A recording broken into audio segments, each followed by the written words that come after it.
Apparently, I have a lot more students than I ever expected, so I'll take a picture.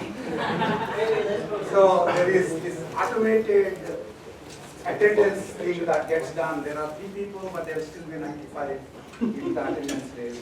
The miracles of WhatsApping in the modern day. But anyway.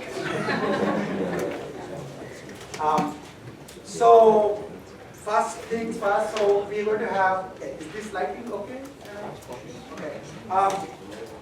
So first things first, like as I said, I want the class to end for everybody at the same time, not a separate extended session. So I'm going to ask like a show of hands, 2 questions.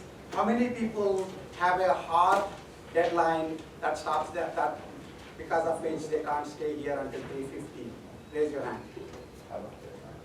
Okay. Raise your hand. Okay. Okay. How many of you have a hard deadline because of which you can't stay until 3? Okay. So we will basically, so what I would probably do is try to end around 3. I'll try to actually end there 2:45, but maybe around 3. And then I won't give any minor, the start in the middle, so the last part will just be the ending part. Okay. Okay, so then basically we're going to continue last class discussion on I-based classifiers and basic learning. In case it's kind of interesting, it is interesting to you to know that we were having an interesting discussion on Twitter. I just put this up saying that's what I taught you guys. And Tom Dietrich, who is actually a very well-known machine learning guy. He's the president of Machine Learning Association as well as president of TTI. He was trying to question whether or not I was right, but in the end he decided that he just go watch the reaction. So he's taken care of. So you should keep this by the way. I'm just trying to tell you that I'm not teaching you stuff that's not vetted properly. So Tom Dietrich is taken care of. That brings us to Jan LeCun. So both of them. So basically, Jan's point is variational Bayes is optimization. For those of you who remember last class, we essentially pointed out that Bayesian learning is not equal to optimization. Right? That's my point. That learning is not just optimization in the sense that you're not committing to a single hypothesis. Okay? But that doesn't mean that you might be using optimization in during approximation. Okay? So for example, for the MAP and MLE, we have already seen that to pick the winner, we do an approximation. That's an approximation of the true posterior. You're taking a point approximation of the true posterior, and that winds up being an optimization problem. There is this word variational Bayes. I thought I'll show you this so that you'll hear one more nice buzzword. What variational Bayes does is it takes the posterior, the true posterior, and it tries to fit something simpler to the entire true posterior. Because the true posterior can be an arbitrary distribution, it can be an arbitrary function. So maybe you will try to fit, let's say, something from exponential family, maybe some sort of a Gaussian, some sort of easily analytically approximable function. Okay, that's again an approximation. It's not picking a single winner, but it's approximating the true posterior. Okay, so the way of thinking about what I was trying to say is don't think of learning as picking the winner. That's the most important thing. Okay, learning is no more an optimization than reasoning is an optimization. Everything has optimization in it. You see what I'm saying? So that's the point, that's the bigger point that I want you to understand. I'll probably teach that to Jan too, once I go back.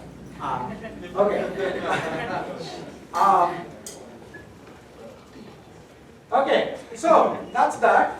So I mean, it's like these days AI is basically being taught to everybody. Not just people here, like everybody. And then LA teachers are going to be lots of fun. But anyway, that's that. So two things before I go forward. One of which is that I think you guys need to know something about the exam. The exam will be on 12/12 at 12:10 p.m. Okay, and it would be essentially an in-class exam, and it will have basically two parts. One would be sort of more like doing the kind of problems from the first midterm. Okay, those problems are likely to come more from the topics that we haven't checked. Okay, so the probability distribution of picking problems is such that it's highest for the topics that were not covered in the last two midterms. Second highest for the topics that were only covered in the second midterm, and the lowest for the topics that were covered in two midterms. It's a very reasonable thing. And you guys know how to deal with probabilities already. Okay? Okay, but in general, so I want to make sure that you should be able to do the stuff that related to Bayes nets as well as Bayesian learning. So including today, what happens today is going to be quite important. You need to be able to do this. Yes, sir. What was the third most likely? What? I didn't hear you say the third most likely. No, so basically we will have three exams. Right? The first exam had some topics that were again repeated in the second exam. Okay. Those topics will have the least likelihood. Okay. I can still pick them. So that's one part of the exam. The second part of the exam is a comprehensive part. And by the way, I'm seeing new faces today. It's just amazing. So I might as well be teaching somewhere else. So the comprehensive part will be true, false questions, okay, which will bend your mind. And those would have negative marking so that you don't get to toss the coin. Okay? So if you are, basically we'll tell you what the negative marking is, but I'll use the normal negative marking kind of a thing. You have to point if you're wrong, and 1 point you're right, 0 if you don't do it. Okay?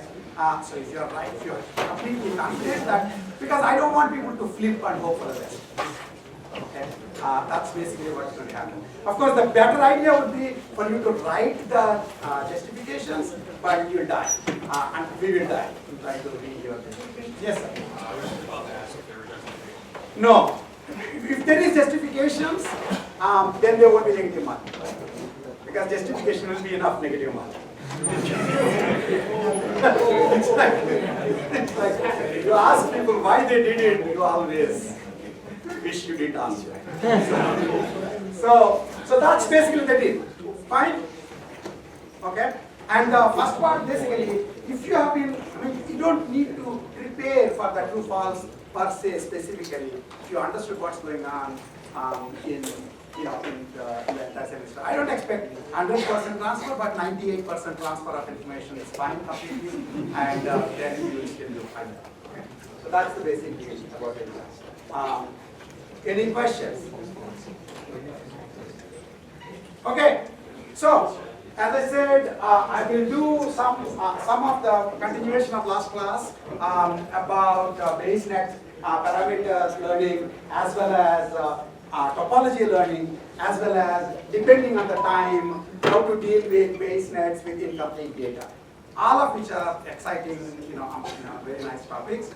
And then at some point of time, maybe around 2:30, I'll stop and shift into the ending part. Basically, some sort of a summary of the course. Okay, so that's the deal. So this is the round one. Okay, so this is basically, we looked at all of this stuff last time. I'm just going to walk you go quickly through this. I'm assuming that people are watching the extended session videos. If you don't, I can't help much. Basically what we showed was, after a whole entire discussion about Bayesian learning, which I'm not going to repeat, I did show you that discussion on Twitter again. We then decided to go with the Bayes network MLE approximation, maximum likelihood estimate approximation. And then we found that all we need to do essentially is to write an expression for the likelihood of the data in terms of the parameters. Okay, and then of course try to minimize them. Okay, when you are minimizing, you are essentially picking the value of the parameter that minimizes the expression. And of course, rather than minimize this normally, because in most cases in probabilities you get products. Probability is full of products, right? So you, instead of maximizing this, which is kind of going to be painful from a differentiation point of view, you maximize the logarithm of it.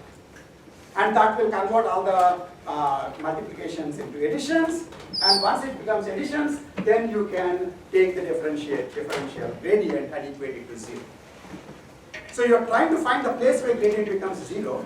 And in the past, for normal loss functions, we assume we'll do gradient descent. But here it turns out that for complete database network scenario, where you have tabular CPTs, these equations for gradient can be equated to 0 and can be solved, because they wind up basically being unentangled. So in fact, the next one shows you a more interesting example where the previous one was a very simple network. Okay, and then the next one shows you a more interesting one where it says slightly more interesting network. Flavor is actually connected to wrapper, and there you have 3 different parameters, theta, theta 1, theta 2, and you wind up having a more ugly looking likelihood estimate, likelihood expression. In general, you should be able to write a likelihood expression given a network. That's basically the point, okay? Once you write this likelihood expression, then you can take the log of it, which will be this, and then you take its gradient. In the previous case, the gradient, it was a single variable expression, so the gradient was just in terms of the differential of that actual variable. Here, it's a 3 variable expression. It's a multi-variable expression. And so you connect it to essentially, you wind up doing the 3 partial derivatives, L for the likelihood with respect to theta, theta 1, theta 2. And one of the most beautiful things is the expression for theta is only involving theta. The one for theta 1 only involves theta 1. Only for theta 2 involves only theta 2. These are simultaneous equations on theta 1, theta 2, theta 3. Except each of them are completely disentangled. Right? Okay? And so you can equate them to 0, you will get essentially what you're supposed to do. Now, the interesting thing, of course, is going through all of this might make you think, why the heck do I have to go through this? Because this is what I would have done anyway, which is taking the ratios. Okay, but it's telling you that what you were doing without thinking before is actually correct. Okay, that's basically the way you do the complete data base network learning. So the idea here is you are given the topology and the data is complete. In those cases, data is complete basically means you need to have the values for each of the variables in the network. So every sample is complete. It doesn't have any hidden variables. Do you see what I'm saying? So if you have networks with variables that cannot actually be observed in real world, then you won't have the value for that. That would be the incomplete data case. And we will get to those. That's actually a much more interesting scenario, but this is interesting to understand too. And as I said, it's actually, those of you who have some interest actually should try to write the, just like you wrote the likelihood expression for this little thing, you can write the likelihood expression for this one too. And it too will nicely disentangle into 5 different partial derivatives, each of which will give you the value for, not 5 different, in fact, it depends on as many parameters, there are 10 parameters here. So 10 different partial derivatives, each of which will give you the value for that parameter. But you've done it once, you see the pattern, so you don't need to do it every time.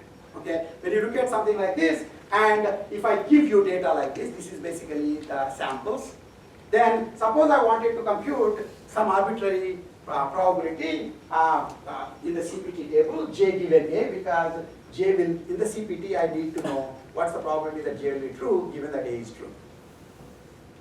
Right? And I can do that by saying, look at all the data items where both J and A are true. Okay? Divided by the number of items where A is true. That's it. You estimated the parameters. Okay, this is learning. Okay? So this stuff, basically, you've done it, probably you would have done it without thinking, but now you know that it's actually a right thing.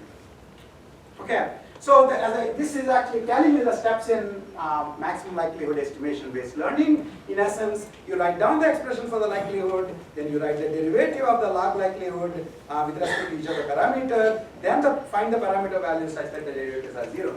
This part is only actually possible in some cases, where actually the equations that you are getting are non-simultaneous and linear equations. So they're very easy to solve. In general, pretty much everywhere outside of complete data and given topology based network, anywhere outside of that, you can't directly solve the gradient equations and set them to 0. Instead, you would have to do gradient ascent to find the place where gradient becomes, where the value becomes highest. You see what I'm saying? Because that's what we did in the previous case. We did loss function minimization, we did loss descent. Now we need to do gradient ascent. Okay? But for complete data based networks, it turns out that it's actually lucky and you can get by with this. And many other cases it won't be. In fact, one of the things, remember I mentioned, those of you might remember that I kept saying, in addition to Bayes networks, there is this other idea called Markov random fields, which is another way of actually writing, compactly writing a probability distribution function. Okay, it turns out that for the Markov networks or Markov random fields, even in the simplest case, even when you know the topology and the data is complete, you still cannot solve the equations. Instead, you do gradient ascent. But, so there are 3 ways of being lucky. The luckiest is you can solve the gradient, you can set the gradient expression to 0 and solve it. That's the luckiest. The second luckiest is you can't solve it, but you know that the function is either convex or concave. Convex in the context of loss function, concave in the context of likelihood function. If it is, then you know for sure that if you do gradient ascent or descent, you will get, with the right level of learning rate, you can get to the minimum or maximum. The third is what you already looked at before, which is no bets. All bets are off. Basically, the function is neither convex nor concave. That you already saw in the deep learning. But it will also happen here for anything other than the 2 cases I looked at. Including, for example, incomplete data, you will wind up having a likelihood function that is not concave. Okay? So that's just kind of staring it into the void a little bit. Okay. So now beyond the known topology and complete data. Up till now we saw known topology and complete data. So I want to see how do you deal with it if you don't have the topology. Okay, first. And then I'll also see what do we do if you don't have complete data, depending on the time. Okay, and if I do actually run out of time, I will show you a video. I'll give you a link for a video on the complete data part, incomplete data part. That's actually very interesting. That's where the expectation maximization comes. Okay, hopefully I will get it, but unlikely, but easy. Okay, so for handling unknown topology, you have 2 options. So because in the previous case I gave you the Bayes network and you just have to get the numbers. But giving Bayes network is giving away part of the solution. Normally you just get the data and you don't even know the topology. Right? Okay? And so the question of course is, what do you do in the case where you have to both learn the topology and the numbers? There are 2 ideas. Idea 1 is if you don't have a topology, assume one topology fits all. a unitopology, like unisex, okay? And that basically leads to a great idea that I like to think of as Jean Harlow of Bayes nets learning. It's called the naive Bayes classifier. What naive Bayes classifier says is, you don't need to tell me it's most useful when you tell me what variable you are trying to predict. In general, it's like a classification learning problem. So in that case, I just assume that the class variable sits on top and it is connected to every attribute variable. That's it. This is the assumption I will make, and this is my network, this is what I'm going to stick with. So once I know this, then you don't need to give me that topology. I say, I don't need your topology, I have one already. Okay, and this, by the way, once now that we come here, actually, naive Bayes classifier is a dumb version of what you've already done. You could actually compute the parameters for the Perl network, which was basically like, X, shape. This one is just, essentially a one-level tree. It's even simpler. In particular, imagine if these are all Boolean, assuming these are all Boolean, then I will need one number there and two numbers for each of the attributes. Right? Okay? And if it is actually, if the attributes, one of the useful things is that until now we sort of acted as if the variables are kind of Boolean, but really they don't have to be Boolean. They can be multi-valued. And it doesn't change things too much. Okay? So, in fact, we will use naive Bayes classifier for multi-valued multi-valued attributes, multi-valued discrete attributes, which is pretty much the special case of what I told you, but you would like me to say that, you would like to say to people that I know how to do naive Bayes classifier. You really know a lot more than that, but I want to show you at least how to do some numbers, okay, for this very simple example. So this example is actually from the text. In the learning chapter, basically Russell, being a non-narcissistic kind of a guy, decides that we are all very interested in figuring out whether or not, if he goes to a restaurant, whether or not he will wait for the service at the restaurant. So, and each of these restaurant examples, he basically writes it as, is there an alternative? Is there a bar at the restaurant? Is it Friday? Blah, blah, blah. And in the end, and how much time are they asking you to wait? And based on that, he'll decide whether he'll wait or not wait. And since you have no other life, you want to tag along with Russell and figure out whether or not for a given restaurant, Russell will actually wait to be served. Now, anyway, you guys have no life. Okay, when you actually take up jobs, instead of doing it for Russell, you'll do it for Citibank. You'll say whether or not a particular fraudulent debt, a particular transaction is fraudulent or not. It's the same. This one is, kind of just involves some eating at least. There is just a fraud. Okay? Okay, so the point is, it's just any particular classification.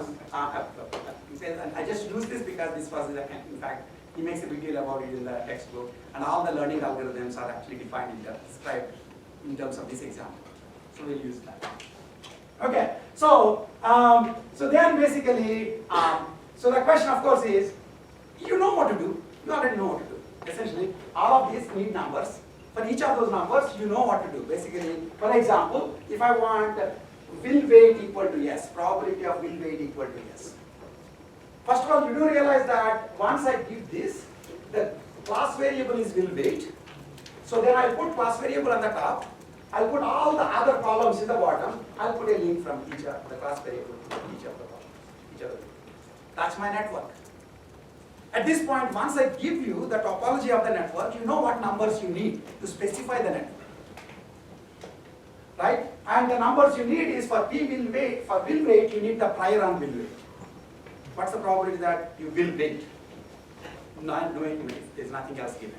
And then for each of these other guys, let's say bar or like patterns, for example. So patterns is this, it can be some or full or none. So for example, it's a 3-valued variable. Okay, and then so I can ask if patterns equal to full, what is the probability? So if will weight is yes, what's the probability that patterns will be equal to full? Because that's the number you will need. You see what I'm saying? This stuff should basically just make sense because if you're paying attention to Bayes networks, these are the numbers you need. And for them, basically, you look at this particular table and take ratios. That's it. And then again go back to mom and say, Mom, I know how to do learning because I know fractions. You told me to learn fractions, I learned fractions. Look where I got you. Okay. Okay, so for will weight, first of all, I assume that for will weight equal to yes, there are 12 rows, and if you count carefully, there are 6 of them yes. So 6 by 12 happens to be the prior probability that Russell will weight at a restaurant. That's it. Okay, and then the other is the pattern is equal to full given will weight is equal to yes. What's that probability? So I count all the rows where I'll put all the rows where will weight equal to yes in red. I just put them, right? This one is one row, this is one row, etc. Okay, and in each of those rows, I check whether pattern is equal to full.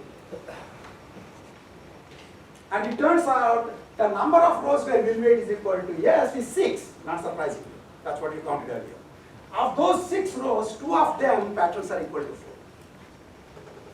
So using advanced elementary school mathematics, we get 2 by 6 equal to 0.33333. And in fact, I mean, to make the Niharika's life hard, you should write 18 decimal points. So it looks like more the numbers, the more marks you get. Okay. So anyway, so that's the deal, right? You understood this. Now the question is, if I do this, then I have specified. The rest is just simple, right? You can get the other numbers the same way. And the question is,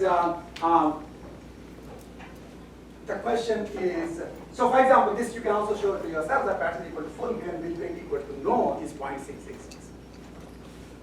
Okay.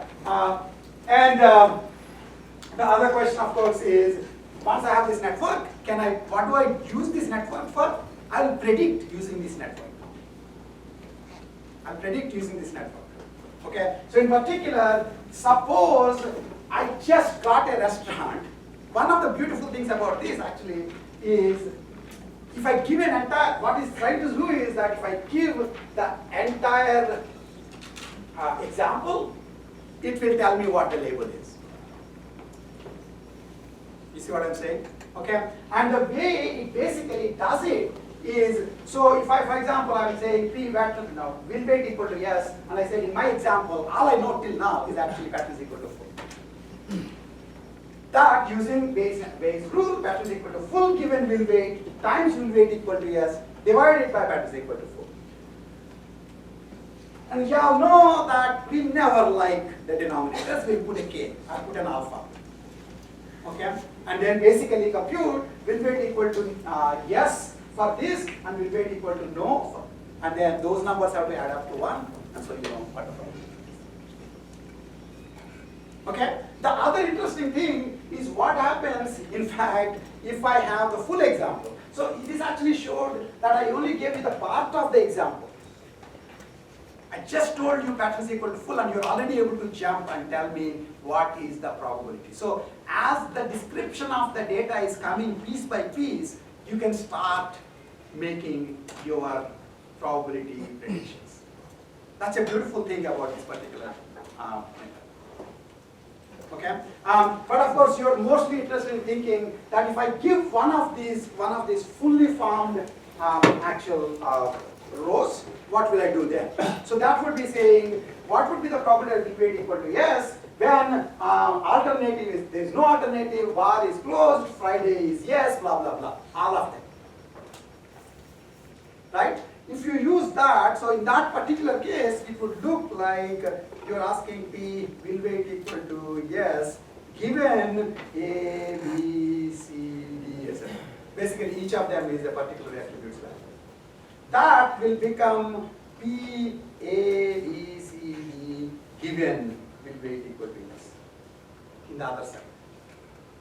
This is where the topology comes into play. Right? What is alternative equal to yes, bar equal to no, blah blah blah, is equal to yes, given will weight equal to yes.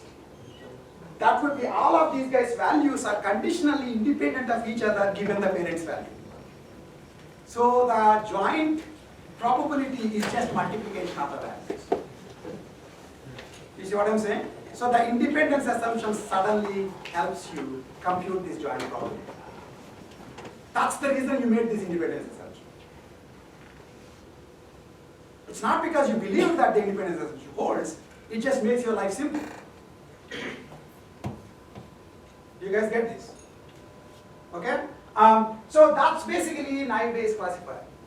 You have, so naive-Bayes classifier is as famous as an introductory machine learning algorithm as a perceptron is, or as a decision tree is, which is the only other thing that we didn't discuss in the class.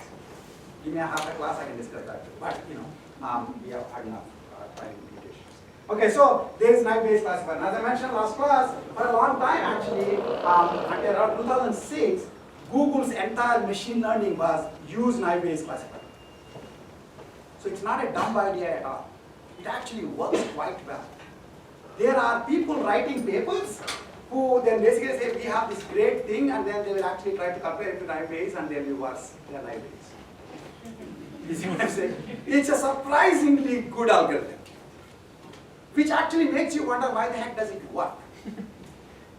And the same reason, why the heck do you expect that trying to use a line to differentiate pluses and minuses, why does it work most of the time? I understand that it won't work all the time, but it does seem to work more often than we expect.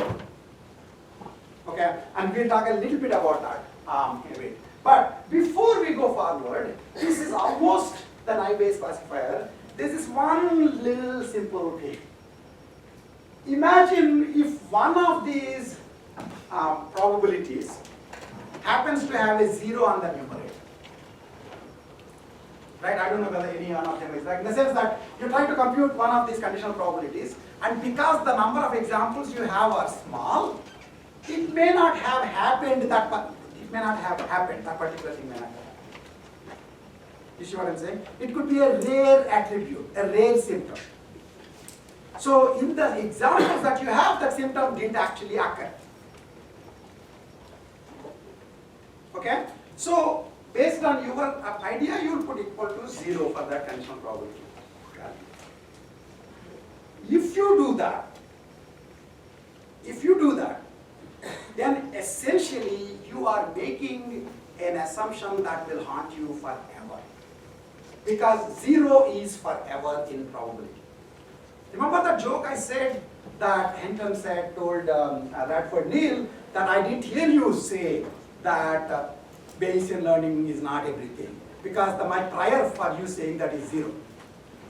If the prior is 0, how much ever evidence you see, the posterior will still be 0.